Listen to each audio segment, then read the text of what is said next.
que a gente precisa preparar ali antes de começar a atender de verdade, né? Antes de ir para ação. Se você já atende, não se preocupe, porque a gente vai considerar aí que você pode dar uma olhada se você já tem tudo isso preparado. E se você não atende, a oportunidade também de começar a preparar esses materiais para vocês. Então vamos lá, para quem não me conhece ainda, né, que acaba vendo aqui como psicólogo na prática, eu sou a Aline. Eu sou psicóloga clínica e o conteúdo que a gente traz aqui no Psicólogo na Prática, ele é tanto para quem já atende quanto para quem está começando. A gente sempre vai trazer um conteúdo que é praticável, né? Então, um conteúdo que facilite a rotina de vocês, que permita que vocês já consigam terminar cada aula, cada encontro nosso aqui, vocês já consigam colocar em prática ou pensar numa estrutura para ir construindo esse material. Eu vou falar um pouquinho desses documentos. Pensei numa estrutura, assim, o paciente entrou em contato comigo, o que eu preciso já ter ali pré-pronto para aquele meu primeiro encontro com ele. Tem alguns pacientes que podem pedir algumas coisas, outros podem não pedir. Então, por exemplo, um documento que é pouco comum que os psicólogos saibam que alguns pacientes pedem é o orçamento. É um documento simples, relativamente simples, mas que a gente precisa preparar. Então, eu vou falar de todos esses documentos hoje, para que vocês possam já ter em mente e construindo. A gente vai entrando pouco a pouco em cada um deles, mas acho que é importante vocês terem uma visão geral, porque pode ser que vocês já tenham até alguns deles, e outros vocês pensem em ajustar algum conteúdo ali para ficar mais adequado para vocês. Eu fiz um post, não sei se vocês viram, no fim de semana, falando sobre itens para o contrato. Ali é para que vocês comecem também a já pensar o que facilita a rotina de vocês. Se vocês ainda não têm, eu sempre sugiro, experimente colocar esses itens foram construídos a partir da minha experiência mesmo clínica, mas também de alguns modelos que são sugeridos, alguns conteúdos que são sugeridos pelo conselho, tá? Pelos conselhos regionais. Então, pensou lá, o paciente entrou em contato comigo, o que eu preciso ter ali de bate-pronto?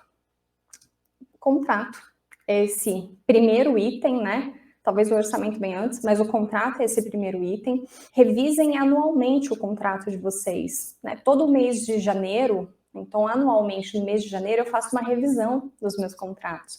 O que eu queria que vocês parassem e pensassem, que é exatamente o que eu paro e penso quando eu vou montar o meu contrato. Então eu fiz recentemente, né, em janeiro, que são com aqueles itens do post que eu divulguei no sábado aqui para vocês. Eu sempre penso, quais problemas eu tive no último ano que não ficou muito claro para o paciente? O que aconteceu nesse período que o paciente me questionou em alguma situação? O que eu vejo como oportunidade? Então, o que pode ajudar esse paciente se ele tiver de informação?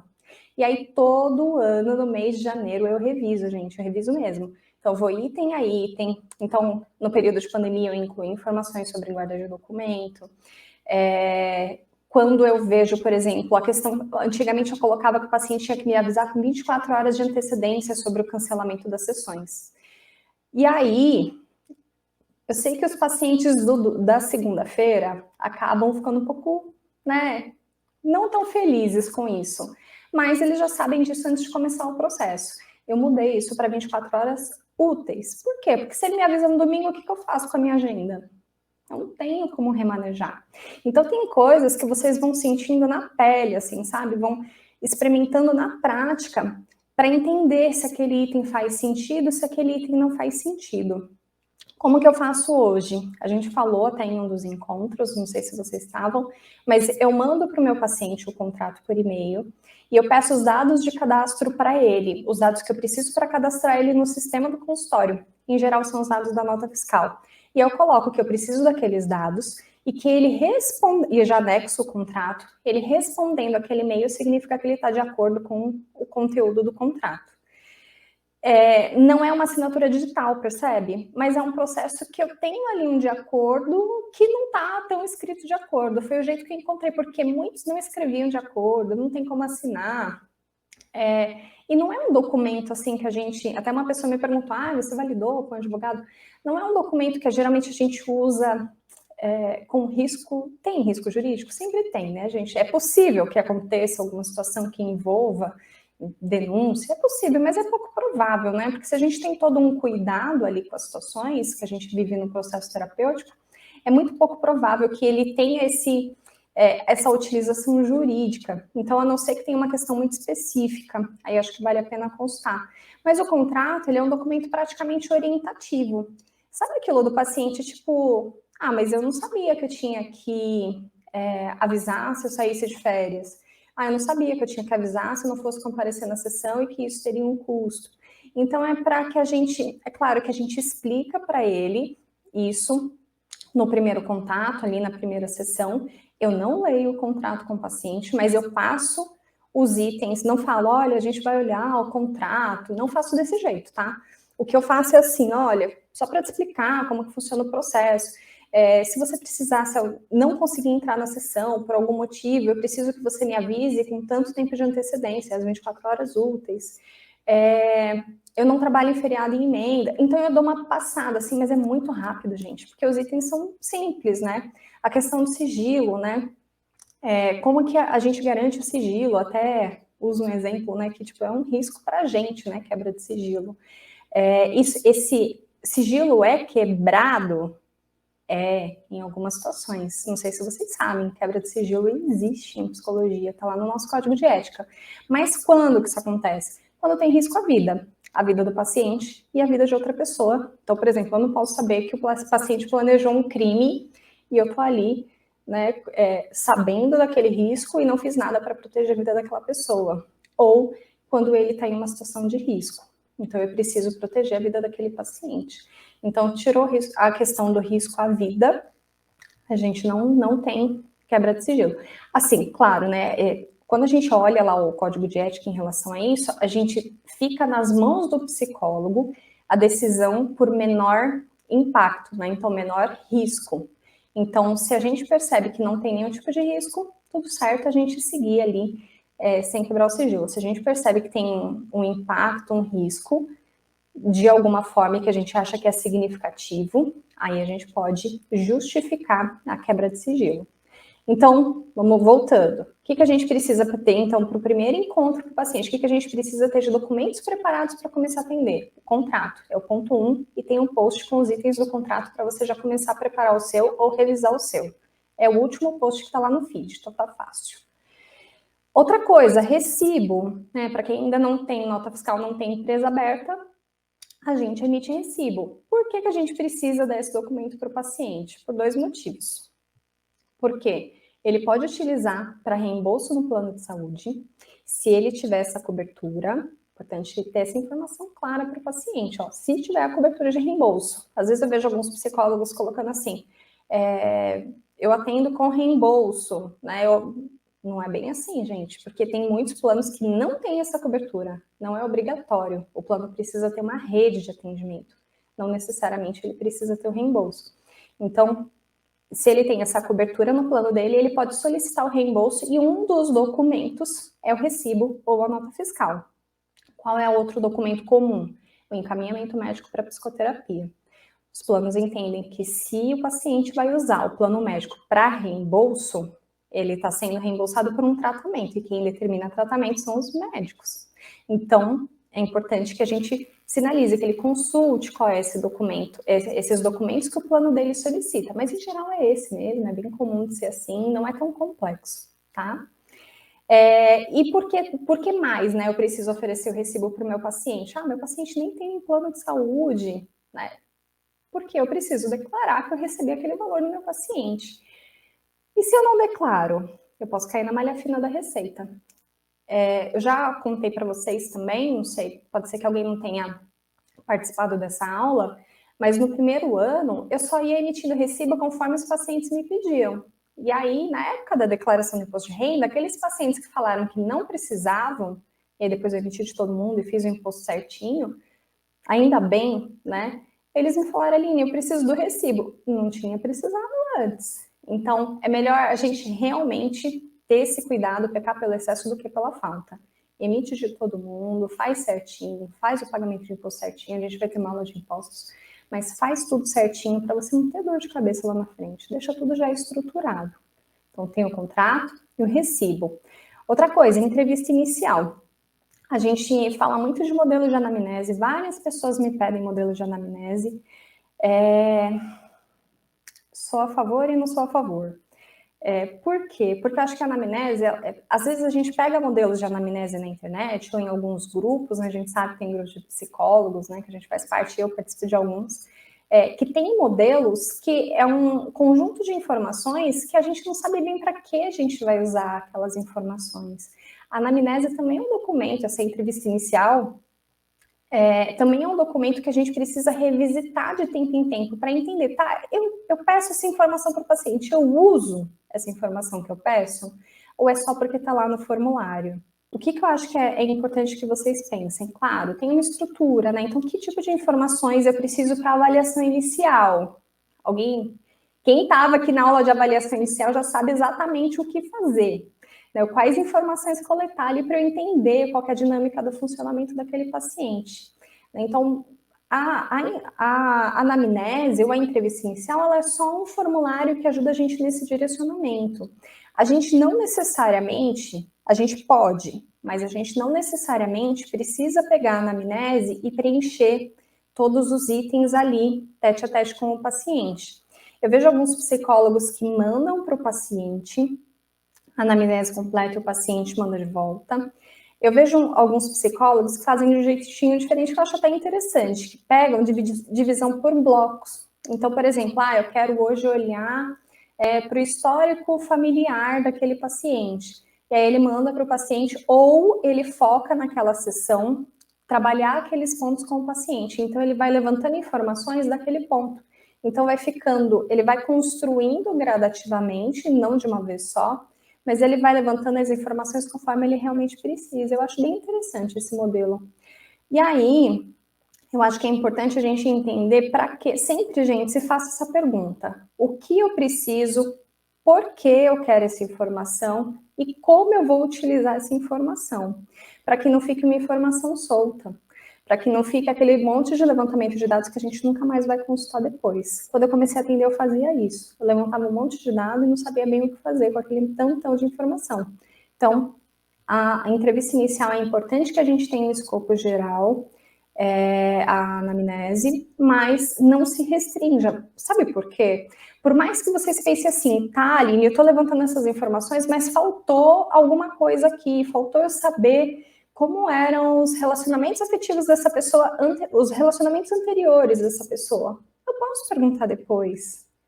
Então, é legal a gente ter um modelo padrão que a gente vai incluindo ali as informações. É muito bom quando a gente pega pronto, mas não pega pronto e só usa, pega pronto e avalia, tá? Avalia se aquelas informações fazem sentido para você. A entrevista inicial é algo da TCC? Não, né? Quando a gente até bate um papo hoje com uma pessoa da psicanálise, né?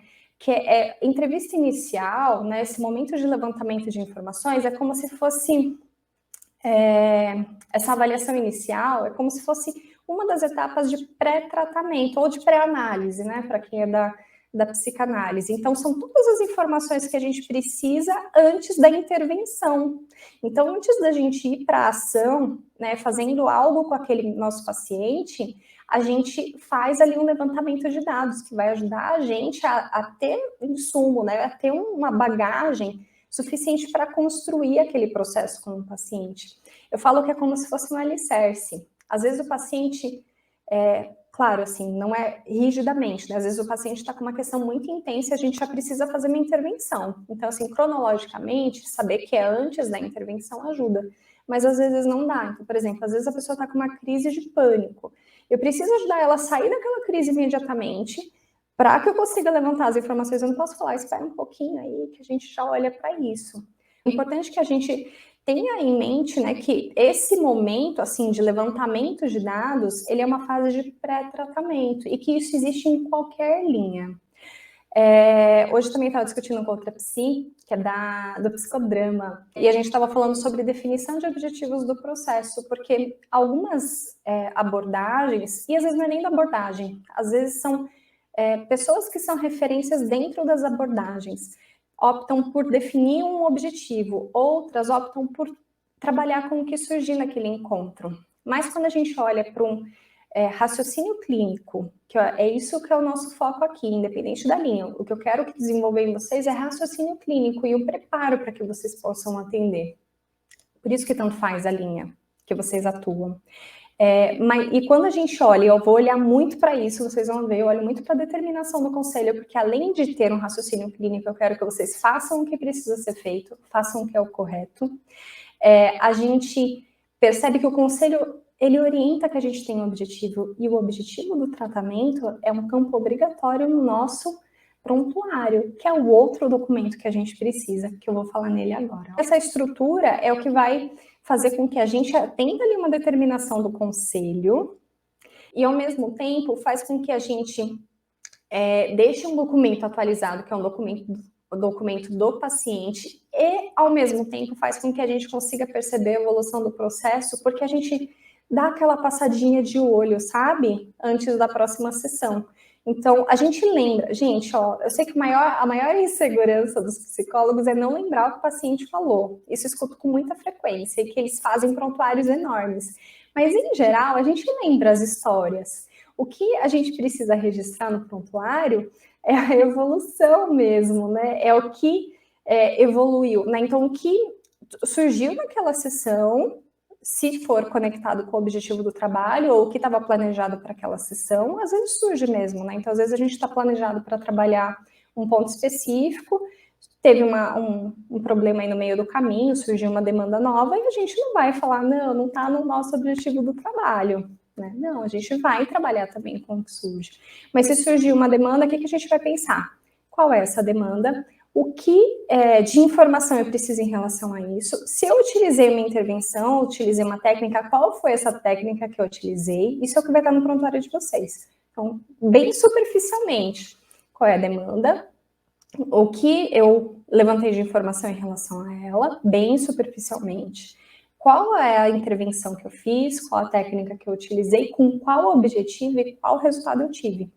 É curtinho, gente, é curtinho. E é legal vocês irem se dando. Eu fazia isso muito no começo, que meus prontuários eram imensos.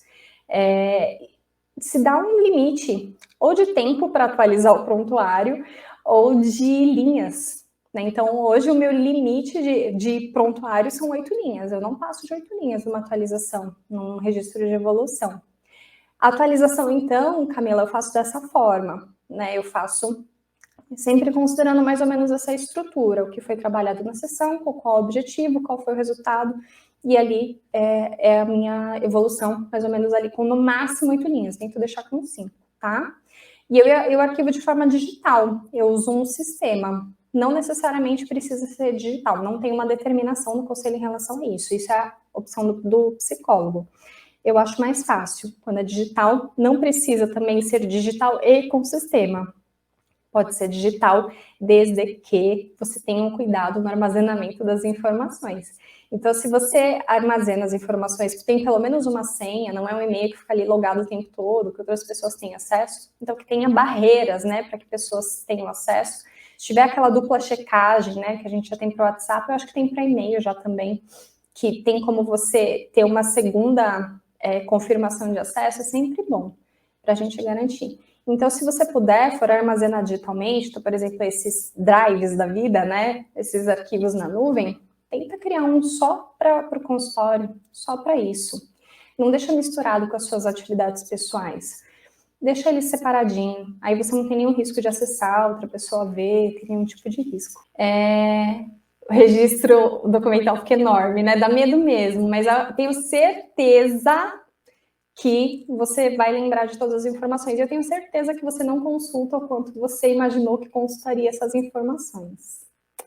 Então, ó, já volto aqui para olhar as outras perguntas, tá? Então, a gente falou do contrato, que a gente precisa ter. Já me perguntaram muito, acho que não surgiu pelo menos por enquanto aqui. Esse contrato é físico ou é verbal? Muitos psicólogos usam contrato verbal. Eu gosto do físico. Por quê? Porque o paciente não vai lembrar lá na frente, né? Quando ele chega para a primeira sessão, às vezes ele chega até muito mobilizado de informação. Então, essa parte mais administrativa não é a parte mais importante mesmo do processo. O importante ali é a relação, né? Por mais que a gente precise cuidar de algumas coisas administrativas, o mais importante é tirar o paciente daquela dor. Então, por isso que eu gosto do físico, porque ele pode consultar depois, quando ele estiver um pouco mais tranquilo, quando ele tiver tempo. Ele não precisa parar para ficar perguntando, então facilita para mim também. E quando a gente faz o atendimento online, a gente faz o registro lá no EPSI, para quem não tem, precisa fazer, obrigatório fazer esse registro. E aí gera um termo no final, e nesse termo orienta que a gente tenha sim um contrato, tá? Então, o contrato expressa explicando, aliás, como as informações são guardadas em sigilo, quais são os cuidados que a gente tem. Então, eu entendo que sim, precisa ser um documento físico. Eu opto pelo físico, tá? A gente falou do contrato, a gente falou do recibo, e a gente falou da entrevista inicial, e a gente já falou do prontuário. O que falta aqui? A questão do orçamento. Não, eu fiz uma pergunta, né, para as pessoas que estavam aqui no começo da live, se já pediram um orçamento de terapia para vocês, é esquisito, né? Mas o orçamento é um documento super simples, gente. A gente vai colocar ali os dados do paciente, dados simples mesmo, nome, CPF, data de nascimento. A gente vai colocar qual é o serviço que a gente presta. Então, por exemplo, vai colocar lá que é o orçamento de processo de psicoterapia individual. Então, é importante. Se for em grupo, coloque em grupo. Se for de casal, coloca de casal. Por quê? Porque isso tem diferença no valor do reembolso que ele tem no plano de saúde. E, geralmente é para isso que eles pedem, para entender, para ter uma prévia de reembolso. E a gente vai colocar qual é o trabalho que vai ser feito. Então, vão ser realizadas sessões de psicoterapia com duração de tanto tempo, tanto tempo em minutos mesmo, tá? 50 minutos, com frequência semanal. A gente vai colocar o valor por sessão e a gente vai colocar os nossos dados. Então, é um documento bem simples, bem simples. Eu vou depois disponibilizar para vocês o modelinho que eu uso. Nunca consultei com ninguém. Eu que criei há algum tempo, alguns anos já, porque uma paciente que tem um plano de saúde me pediu, deu certo, outros pacientes me pediram depois, deu certo, continuo utilizando esse. Então é isso. E às vezes é muito disso, sabe? A gente faz um documento e a gente tem os modelos que são padrão, e a gente tem critérios específicos, como o prontuário, existem campos específicos que a gente precisa ter. Outros documentos a gente vai sentindo na prática mesmo, né? Então, preciso acrescentar alguma informação, preciso tirar alguma informação, e a gente vai percebendo conforme a gente tem retorno do nosso paciente. Por isso que é legal a gente ouvir os nossos pacientes.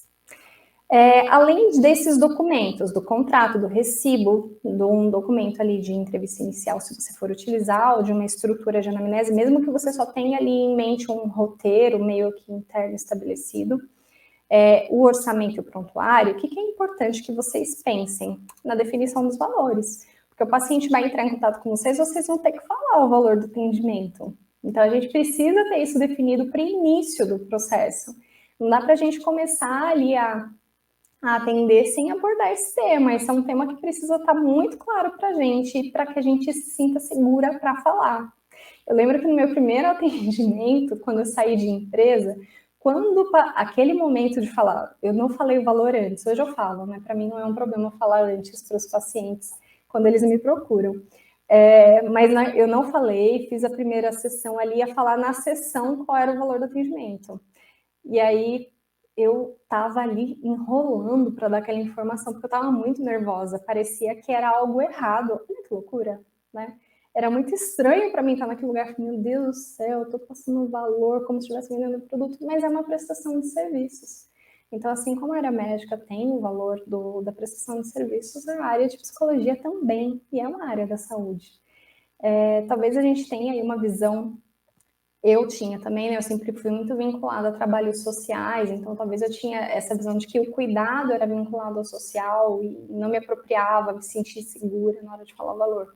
Mas é importante que a gente estruture esse valor de um jeito que a gente se sinta, além de reconhecida e além dele suprir todas as nossas despesas reais ali do atendimento do consultório, que a gente sinta que é um valor justo, tá? Tem várias formas de construir esse valor, né? Vou falar só 2 itens, mas tem mais itens que ajudam na construção desse valor. Mas é a consulta das tabelas do Conselho Regional e do Conselho Federal. Tem 2 tabelas. Elas são atualizadas no mês de junho. Então, se eles atualizam a tabela anualmente, por que a gente não atualiza o valor de terapia, gente? Vejo vários psicólogos que falou o valor uma vez e nunca mais voltou no assunto com o paciente. tem uma diferença ali dos nossos custos também para manter o atendimento.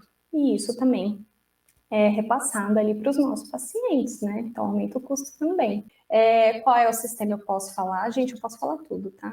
É o Psicomanager. Não é obrigatório ter um sistema, mas eu acho que é legal. É um sistema que, para mim, foi com um valor bem acessível, bem ok, e que atende tudo, né? Eu até falei a semana passada, retrasada, nossa, o tempo tá voando. Eu falei que eu experimentei muitos sistemas, inclusive de médicos, né? Eu experimentei vários sistemas de medicina e nenhum me atendeu como eles. E aí eu sempre dou a dica: se você definir investir, você não precisa investir nisso, não é obrigatório. Mas se você definir que você vai investir nisso, faça o teste de uma semana, que geralmente a maioria dos sistemas tem, tá? Todos os que eu conheci nesse período tiveram. Mas utilize de verdade, utilize ele do início ao fim, pensa no processo inteiro, testa muito para você ver se ele realmente vale a pena o investimento, tá? Duda, aprendendo muito comigo, assunto que ninguém fala na faculdade. Pois é, né? Infelizmente, né? Eu acho que esse raciocínio clínico, né? A gente precisaria ter na faculdade, assim como a legislação do conselho, assim como a legislação geral, gente. Eu sei que é chato, mas a gente precisa fazer. Quando a gente vai lá fazer a nossa declaração de imposto de renda, a gente não pode ficar perdida, né? A gente tem que estar em paz. E o que eu mais prezo é por essa tranquilidade. Então, a gente precisa ali saber o como, não só o como fazer, mas o porquê a gente faz o que a gente faz. Então, eu sempre tento trazer esse contexto para vocês. Se eu coloco os dados do paciente de início do contrato, como que eu faço hoje? Eu mando já o modelo do contrato para ele, porque lembra que eu peço os dados do contrato para o paciente? Então, como que eu coloco se eu estou pedindo, né? Então, fica confuso. Então, eu mando o conteúdo do contrato por e-mail para aquele paciente. Ele vai me responder com os dados que eu vou utilizar para ter no registro dele. E aí, como eu uso um recurso que eu compartilho informações com os meus pacientes, que eu uso o Google Classroom, que era o meu segredo, e que eu abri aqui para vocês. Então, eu disponibilizo o arquivo do contrato atualizado já com os dados dele. Então, eu só adiciono na parte superior os dados do paciente, e aí já com os dados dele. Por quê? Porque se ele não achar e-mail, tá difícil, onde é que tá mesmo? Como é que eu consulto? Já tá lá toda a informação, tá bom? Pode ser recibo normal, aquele de talão clássico? Olha, tem alguns cuidados com recibo, tá? Então, o que você precisa ter de informação? O nome de quem está pagando, o CPF, bem resumidamente, tá? A gente teve uma aula específica de recibo para você ter uma noção de quanto é importante esse documento. Mas é o nome de quem está pagando, o CPF de quem está pagando, nome e CPF do paciente, se não for o mesmo, às vezes é adolescente, o valor da sessão individual, se você for fazer um recibo por grupo de sessões. Vamos lá, o recibo é de 4 sessões. Aí você vai colocar o valorzão lá em cima, e aí você vai colocar embaixo o valor por sessão de terapia individual, ou o valor por consulta / sessão. Aí você coloca e você vai colocar os seus dados, né? O seu nome, se você for pessoa física, o seu CPF, e Gente, o registro no conselho. E uma dica importantíssima sempre tenha número nesse recibo, tá? Não deixa ele solto, porque se em algum momento o paciente pedir uma segunda via, você vai ter um registro daquele número para que ele não utilize 2 vezes. Por que ele pode ter o risco de utilizar 2 vezes? Não é nem por maldade, não. Às vezes confunde mesmo. Ele não sabe se usou, se não usou na época da declaração. Pode acontecer. Então, assim como as notas fiscais têm uma numeração, eu sempre sigo a mesma lógica. Por que o recibo a gente faz diferente? Então, tem uma sequência. Você pode fazer no computador, tá? Não precisa ficar comprando um recibo, né? Esses modelos de papelaria. Você pode colocar o seu logo, pode colocar seu nome com uma letra bonita, já deixa lá com o seu jeitinho. Dá para ir padronizando também, sabe? Que mais? Estudante de psicologia tinha desconto na terapia. Não tem uma regra, né? Nunca ouvi falar disso. Alguém aí dá desconto para quem é estudante de psicologia? Eu nunca ouvi falar, não tem nenhuma determinação do conselho em relação a isso. A gente vê que tem desconto em cursos. Às vezes a gente entra em alguns cursos e tem lá desconto para estudante. Mas em terapia, não. A não ser que você queira oferecer um tipo de desconto. E quando a gente fala de prontuário físico, né? Porque a gente só olha para o digital e o físico, gente, muita gente usa ainda. É a mesma coisa, eu não posso deixar ali a pastinha de prontuário ou o caderninho, o que for, em cima da mesa. Né? Preciso ter um cuidado ali com aquela informação. Então, deixar no armário trancado, deixar numa gaveta trancada, eu preciso ter um cuidado também com essa informação. E uma coisa que é importante, se vocês usam caderninho, né, eu vejo vários psicólogos usando, porque aproveita ali o registro das anotações do terapeuta e acaba usando como o próprio prontuário. Cuidado com algumas coisas. Se for um caderno único e você está colocando ali informação de vários pacientes, então, sei lá, eu pego um caderno normal, um caderno de 100 folhas. Aí eu atendi aqui a Bru e a Tati na sequência. E eu coloquei ali as informações sequenciais. Se a Bru me pede meu prontuário, o que eu vou fazer? Eu vou ficar louca para levantar todas aquelas informações, tentar encontrar. Então, se vocês forem usar um caderninho, né, e tem uns bem fininhos, né, tenta usar um por paciente, se for físico. E se vocês forem fazer anotação de sessão, toma cuidado, porque também é diferente de registro de evolução. Lembra que o prontuário é sempre para o paciente, então você vai colocar as informações que são indispensáveis para o paciente. Aproveitando o gancho aqui, que surgiu uma dúvida de uma psi esses dias, a semana passada, ela me mandou mensagem falando de trabalho multidisciplinar. Como é que faz o prontuário? Para quando o paciente passa por mais de um profissional na mesma instituição. Geralmente é CAPS, tá, gente? Não é algo muito comum. Quando o trabalho é multidisciplinar, a orientação do conselho é que haja um prontuário único, que é elaborado ali pela equipe. E qual informação você vai colocar? A informação que for indispensável para a realização do trabalho. Você não vai ficar escrevendo 8 linhas, talvez você escreva um pouco menos até. Então, não precisa ficar colocando conteúdo que seja importante para você. Você vai colocar o que é importante para o tratamento, considerando o trabalho daquele grupo, tá? Porque mais pessoas vão ter acesso e não são pessoas da área da psicologia só, né? Então pode ser que em outras áreas acessando aquele prontuário. A Bru estava fazendo no talão normal, colocava os dados do paciente menos o CPF, porque não tem local para colocar. CPF, Bru, ele é bem importante no recibo, porque porque quando você for fazer a sua declaração do imposto de renda, você vai precisar do CPF desse paciente para falar que você recebeu dele. E a gente só consegue identificar o paciente através da receita, né? Identifica o paciente que pagou a gente através do CPF. Assim como quando ele for declarar, se você provavelmente, eu entendo que você é autônoma, ele vai declarar com o seu CPF. Então, o CPF é uma informação indispensável, tá? Não tem problema, o que já foi, gente. Não entre em desespero, sempre dá para acertar. Daqui para frente, tenta colocar o CPF.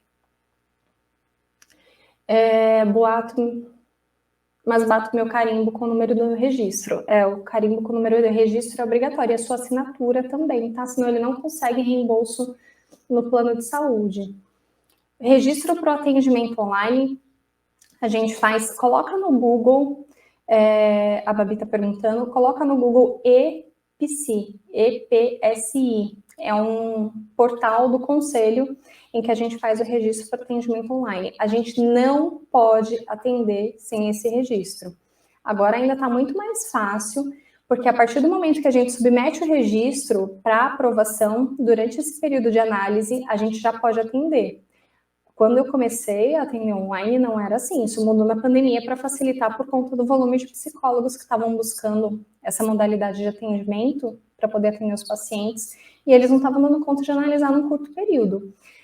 Mas na época que eu comecei a atender, além da gente mandar uma fundamentação muito bem elaborada, a gente precisava da autorização do conselho, da aprovação desse documento para a gente poder, então, atender. Mas é importante que a gente acompanhe se ele não foi reprovado. Então, você submeteu, fez lá o cadastro, que está um cadastro simplificado, está muito mais fácil. Aí você vai acompanhar a aprovação. Por quê? Se foi aprovado, está aprovado. Nesse período todo, você já pode atender a partir do momento que você faz o cadastro, nesse período de pandemia. A gente tem que estar atenta sempre a isso. Mas se for reprovado, aí você precisa mandar um recurso, né? Como se fosse uma segunda apresentação, pedindo para eles reconsiderarem. Porque aí, se você teve a reprovação e não mandou essa reapresentação, eu não lembro agora a palavra que eles usam, você não pode atender nesse período de reprovação até você reapresentar. Deu entrada na reapresentação, pode atender? Pode atender. Aí você precisa acompanhar. Foi aprovado? Então tá, foi reprovado, não pode até você mandar de novo o primeiro documento de novo, tá? Mandar tudo de novo. Se eu uso algum aplicativo para o paciente, ou você utiliza o app para paciente, que é do site do Psicomanager, eu já usei, hoje eu não uso mais. O que tem nesse app? Tem registro de humor, então ele consegue, é bem cara da TCC essa parte, não sei se para outras linhas faz sentido. Ele consegue colocar o que aconteceu, o que ele pensou, o que ele sentiu, o que ele fez. E ele coloca ali o registro de humor. É legal porque aí você tem uma noção do que tem acontecido com o paciente. Mas você tem que entender o quanto de demanda isso vai gerar para você, de ter que ficar lendo todos aqueles registros antes das sessões, tá? Então eu gosto de deixar que o paciente perceba as coisas que aconteceram e que ele traga na sessão de um jeito assim, sintetizado mesmo. Hoje eu não uso. O app tem outros recursos dele constar, dele pedir reagendamento de sessão, e aí cai para você aprovar, dele constar pagamento, constar frequência, então dá para fazer dessa forma também. E se eu faço atendimento online, sim, gente, hoje eu só atendo presencial às sextas-feiras, restante só online, eu atendo bem poucos no presencial, tá? Meu foco é o online. E aqui, deixa eu só ver se eu tô devendo resposta para alguém. No meu caso, foi assim, quando eu fiz o cadastro no EPSI. Então, era super complexo, hoje está muito mais fácil. Gente, o tempo voa aqui com vocês, de verdade. Voa, voa, voa, voa. Então, hoje a gente falou, vou só recapitular aqui para a gente fechar, para vocês não esquecerem de nada. A gente falou dos primeiros documentos que a gente precisa para atendimento, precisa ter preparado. Contrato, recibo, prontuário, gente, é indispensável, seguir um modelinho que atende lá todos os pré-requisitos. Prontuário, entrevista inicial, se for te ajudar, né, a anamnese. Orçamento é legal a gente ter uma ideia. A definição dos nossos valores. E, gente, tem uma informação importante que tinha esquecido de falar para vocês, que era a última aqui, mas é bem rapidinho. Banco de dados, gente, banco de dados. O que eu quero dar de dica para vocês? Vão criando o banco de dados das pessoas que entram em contato com vocês, mesmo que ainda não é paciente, porque se vocês tiverem algum conteúdo para oferecer para essas pessoas depois, tipo, eu vou montar um grupo, ou eu fiz um e-book, ou eu fiz uma lâmina aqui de uma técnica específica, só uma folha, não precisa ser um e-book, às vezes é pequenininho, mas é uma informação relevante, a gente pode mandar para essas pessoas. Então, cria um banco de dados dessas pessoas. No começo, a gente provavelmente só vai ter o nome CPF, ou o nome CPF, olha, a história do CPF, voltando, a gente só vai ter o nome e o celular. Depois, a gente, por exemplo, se o paciente agendou a primeira sessão, o que a gente já pode pedir? Me passa seu e-mail. Então, a gente já tem mais um dado ali que a gente pode mandar informação para eles, tá? Bru, obrigada. Gente, é isso. Então, vão criando também um banco de dados, as pessoas podem depois procurar por vocês e vocês vão mantendo um relacionamento. E aí, vocês só não vão mandar conteúdo para essas pessoas se elas se sinalizarem para vocês que elas não querem mais receber, tá bom? Gente, obrigada para todo mundo, por todo mundo que está aqui. E um beijo, até quarta-feira. Tchau, tchau.